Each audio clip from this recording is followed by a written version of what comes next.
Bien le bonjour tout le monde! Aujourd'hui, on va faire de quoi d'encore extrêmement facile. Là, j'avais du stock à passer là, qui commençait pas à être passé date, mais il était temps que je m'en occupe. Donc, on va faire aujourd'hui une petite recette qui va s'intituler « Si t'as du vieux poisson à passer ». À la base, ça va nous prendre du lait, du fumet de poisson, du beurre, un petit peu d'ail, du vieux poisson, un petit peu de crème. Toujours un petit peu de crème, c'est meilleur. Et puis, tiens, du sel et du poivre. Et puis, tant qu'à y être, j'ai j'ai de l'assaisonnement à poisson. Bon, ça c'est pas bien compliqué parce que à la base, ce que je vais faire, ça ressemble à une béchamel. C'est aussi simple que ça, qu'on va aromatiser. Ouais, c'est ça. Qu'on va aromatiser. Fait qu'on va mettre le beurre, le lait. Ah ben oui, le lait. La farine un petit peu.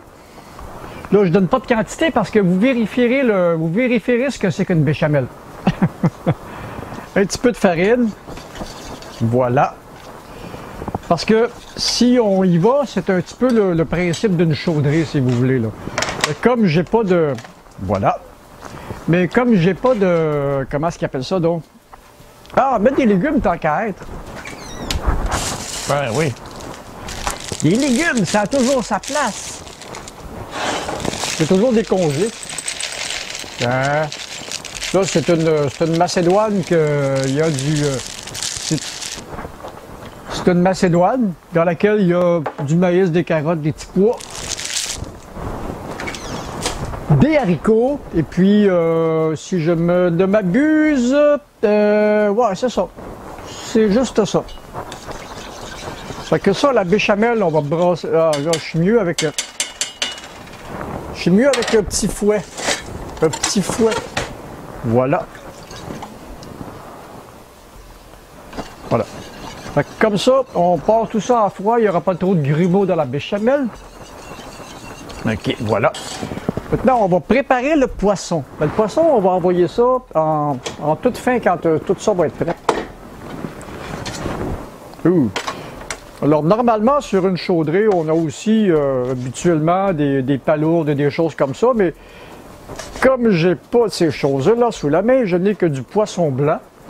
J'aurais pu mettre du saumon aussi, mais j'en avais pas. Donc, je n'ai que du poisson blanc.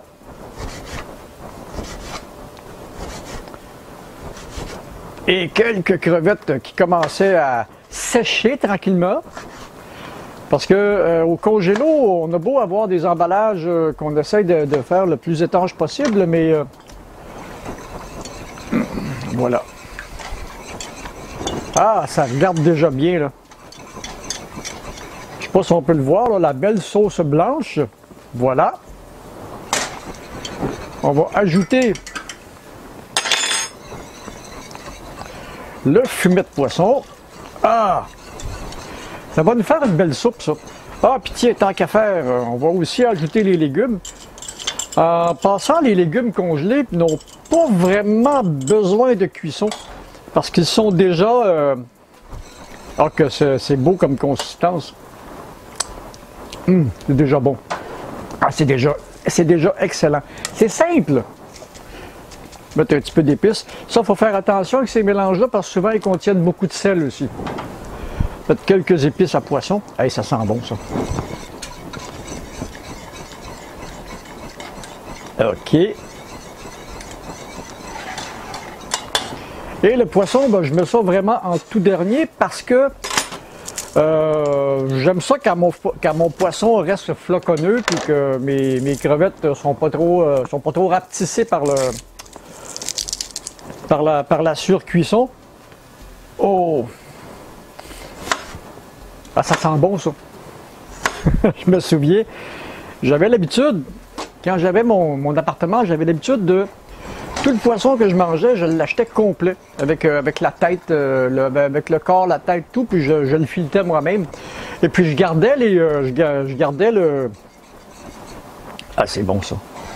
Avec la farine, on a besoin d'un petit peu de cuisson. Donc, on va rajouter ça. Aïe.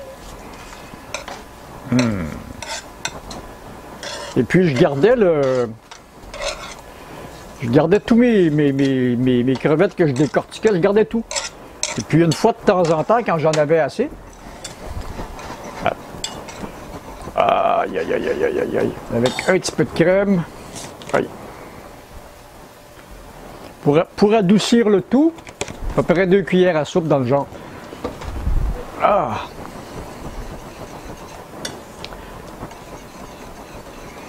Et ça, naturellement, je ne donne pas de quantité parce que je les... voilà. Fait que là, on laisse aller ça un petit peu. Et puis, dans quelques minutes, ça va être prêt. On a encore fait quelque chose d'extrêmement simple. C'est voilà. Voilà, voilà, voilà.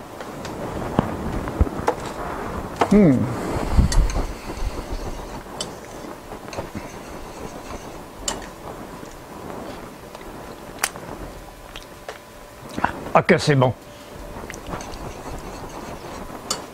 Là, j'ai pris de l'ail frais qui va pocher un peu là-dedans, mais qui sera pas cuit à se défaire en pâte. Mais j'aurais pu prendre aussi quelque chose comme ça, qui est de l'ail lyophilisé.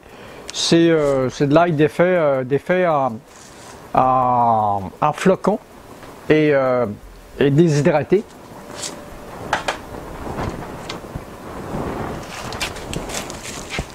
J'aurais pu prendre quelque chose comme ça en fait de légumes, qui est bien le fun aussi, qui est du déshydraté aussi.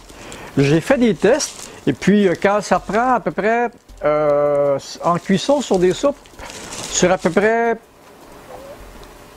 5 ou 6 minutes de mijotage, les légumes se regonflent d'eau. Et puis, ça donne quelque chose de très potable. Donc, si vous voulez, quand on parle quand on parlait de faire des réserves, et puis qu'on veut avoir des choses qui se conservent, ben il y a ça. Ça, j'en ai acheté beaucoup. Comme c'est des légumes, ça contient beaucoup de minéraux intéressants. Parce que je regarde ici, là, ça, il n'y a rien dans ça. Sodium 1%, potassium 2%. Ça, c'est par quart de tasse. Calcium 4%, puis fer 8%. Et puis rien d'autre. C'est seulement des légumes. C'est ce qui est le cas des congelés aussi. Comme je vous disais, ils n'ont pas besoin de cuisson parce qu'ils sont déjà blanchis avant. Ils ont déjà subi une petite pré-cuisson. Ils sont déjà blanchis avant d'être congelés. Donc on a besoin de juste les réchauffer. Et puis une autre affaire le fun, si on utilise des conserves, la seule chose qui est à vérifier quand on achète les conserves, c'est qu'est-ce qu'on a comme conservateur ou comme produit dedans. Puis dans le cas ici, c'est une marque maison. Nous n'avons que, bougez pas, on a à peu près les mêmes éléments nutritifs que dans ça. Et tout ce qu'on a là-dedans, si je regarde les éléments que ça contient, des pois, des carottes, de l'eau, du sel et du sucre. Rien de compliqué. Voilà. Cultivé au Canada. Et puis, je vais regarder pour... Puis, c'est préparé en Ontario. Donc, c'est entièrement canadien. C'est ce que je privilégie. Voilà. Ah, on va serrer ça. Et la petite soupe est prête. Voilà. Puis comme je vous disais, faut pas mettre les poissons. On va serrer ça parce que ça sent le poisson. Bon, faut pas mettre les poissons trop d'avance dans la mixture parce que si un poisson, surtout un poisson blanc, quand il y a eu trop de cuisson, il se défait, il devient fibreux, puis il n'est pas le fun, il roule dans la bouche. Donc en le mettant juste en fin de cuisson comme j'ai fait, ben, il va juste cuire. Et puis il va demeurer très très floconneux, là, bon, puis comme hydraté si vous voulez. Puis même chose pour les crevettes. Bon, donc une assiette. Une assiette. Oh, que ça a l'air bon. Et vous avez vu, c'est blanc. On le voit-tu bien? C'est blanc. Et puis, voilà que c'est beau. Mais ça sent la Gaspésie puis le bas du fleuve. Ouais, c'est ça, dans mes voyages, quand j'étais livreur pour une certaine entreprise, j'arrêtais souvent dans le même motel à Sainte-Flavie. Et puis quand on rentrait dans le motel, il y avait une cuisine avec un restaurant, on sentait ce genre de nourriture-là. Bon, on y goûte.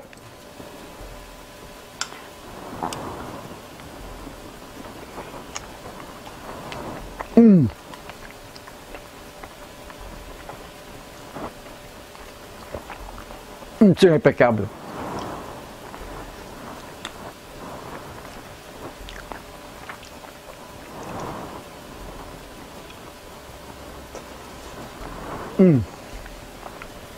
C'est haut par exemple. Aïe, aïe, aïe.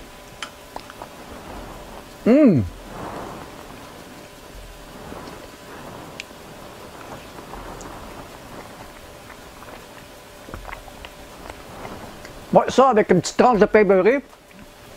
Pain de ménage autant que possible, mais j'en ai pas, on va prendre du pain tranché. C'est comme presque un repas complet. Donc, c'était ça pour aujourd'hui. Donc, j'ai pas vraiment de recette parce que tout est fait au pif. C'est l'habitude est là aussi. Donc, pour une béchamel, regardez sur Internet, il y a des recettes, vous pouvez juste adapter les quantités. Et puis, pour faire du fumet de poisson, ben, si vous n'avez pas de fumet sous la main, ben, il y a toujours ces choses-là qui peuvent servir. Et puis, ben, c'est tout. À la prochaine. Moi, je vais aller manger ça dans un petit coin tranquille. Salut. Puis abonnez-vous, là. Abonnez-vous. Pensez-y. Bye.